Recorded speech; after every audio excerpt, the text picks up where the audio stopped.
All right. In this video, I want to talk about pagan tricks, and this one that is still used today, and I think pretty much all of them are still used today, but there's one in particular I want to focus on, and that is using the spiritual realm to manipulate others into their religion. So way back when everybody was a believer in some deity, the Bible tells us that to those the heathen, the pagans, the Gentiles sacrifice to is unto devils, which would be what we call today demons or unclean spirits, right? And these are the gods of old. You know how like an atheist say, well, I don't believe in all these other gods. I just believe in one less God than you do. And it's like, well, I actually believe in all those gods. I just don't worship them. Right? Because with this trick I want to focus on, this is not the only reason, but they would have these unclean spirits mess with people, right? Torment their lives, like poltergeist activity, demonic activity in their home, and like they've been hexed, like they've been cursed. And then they would have to come to the priest of these pagan religions that they don't want to be part of in order to be freed from these things, because they don't know what else to do, because it's something spiritual. Because imagine if you were atheistic or agnostic and you had those things happen, you would have no idea what to do. Such as if an atheist or an agnostic started to have demonic activity in their home, their first instinct might be to do what? Well, maybe some ghost hunter stuff, but they would probably go to the Catholic Church, because they pump out their propaganda through books and shows and movies about they're the ones that deal with these demonic things. You go to them. But you see, that's because they are that pagan religion. And they actually use these demonic spirits to scare people to come to them. Right? And it's just like a good cop, bad cop. Right? You don't want to come to this certain religion. You don't want to be part of it. And probably for a good reason. But then they put you in a situation where, oh, you got the bad cops. These demonic spirits messing in your life. Now you got to come to the good cop, the priest of this so-called religion of God. And they will do some ritual, their abracadabra hoopla stuff, and protect you. Oh, they even will sacrifice themselves for you. Oh, demonic spirit, come into me and set them free or something, right? Make it seem as though they're putting on a show and they're self-sacrificing to help you. And then when they put on that show, you're a believer in their church, in their religion, right? We've even had people who've converted to Christianity talk about this. I don't remember the fellow's name, but there was this guy a couple years ago that I was listening to a little bit just to hear his testimony, because he was talking about being Satan's right-hand man, and that what he would do was hex people, curse them, sending this spirit to mess with them. And then those people would have to come to him to be helped, and he would charge them thousands of dollars to set them free from what he put on them, right?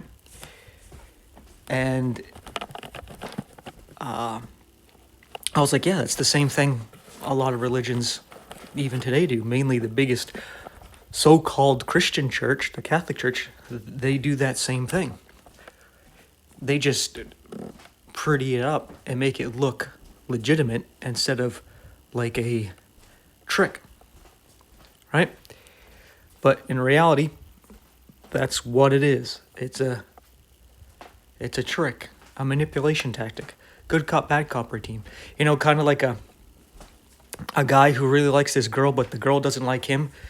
So then he'll have his friend go and mess with her, like being a douchebag to her. And then that guy comes up and saves her from him, right? They put on a show and pretends to punch him out. And then she looks at that guy as not so bad anymore, right? And then she'll actually entertain hanging out with him and talking to him and everything, right? That's the same trick, right? It's the same thing. It's just used to manipulate people to do something they normally wouldn't do. It ties into the whole problem, reaction, solution, right? They cause the problem, and then they offer you the solution that normally you wouldn't accept. But because of the situation, you will, right? Because you could imagine an atheist wants nothing to do with the Catholic Church, right? They don't believe it. But then because of the supernatural situation, well, now they're going to, right?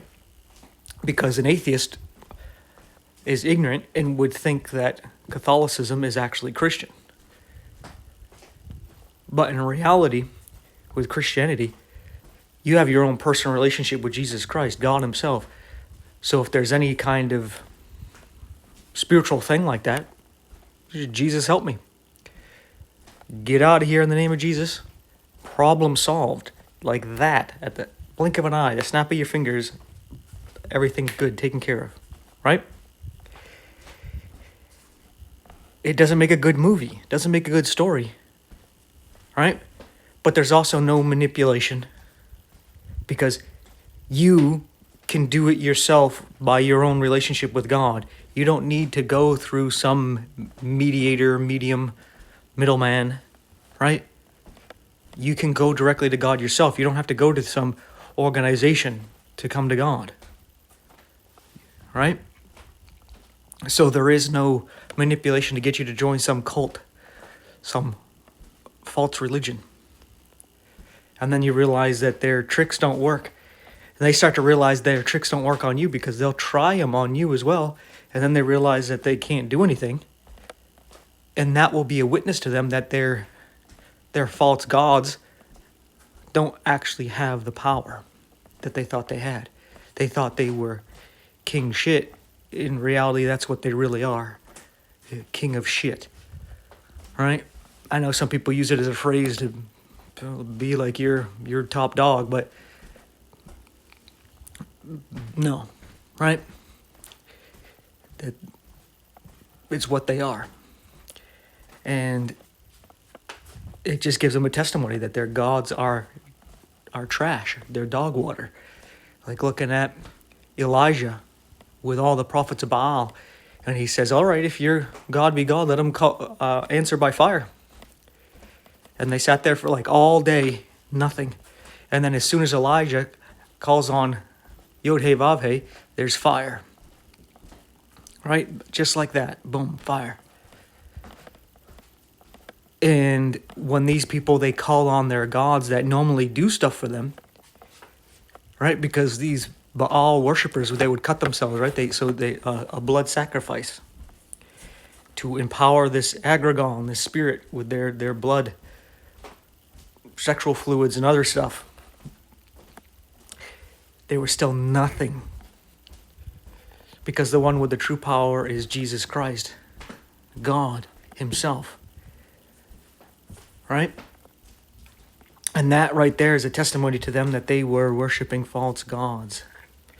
So when these people try to put that kind of hex or curse on you and it doesn't work, or even backfires upon them, because that guy I was talking about who said he was Satan's right-hand man and he would do all this stuff to curse people, he said that one time he tried to do it to an actual true Christian. Because, there's a lot of false Christians, so he cursed them before, so he didn't think anything of it. But one time, it was an actual Christian, and it said that the spirit came back to him and got mad at him. I don't know if it, messed with him for a little while, but it was telling him not to send him after a Christian ever again. And that's what got him curious about what's going on. And that's what I was saying about a witness. That witness to him about, hey, his God is not the top dog. To to get him to be like, huh, I thought you were the powerful one. Who is this other god that you can't mess with?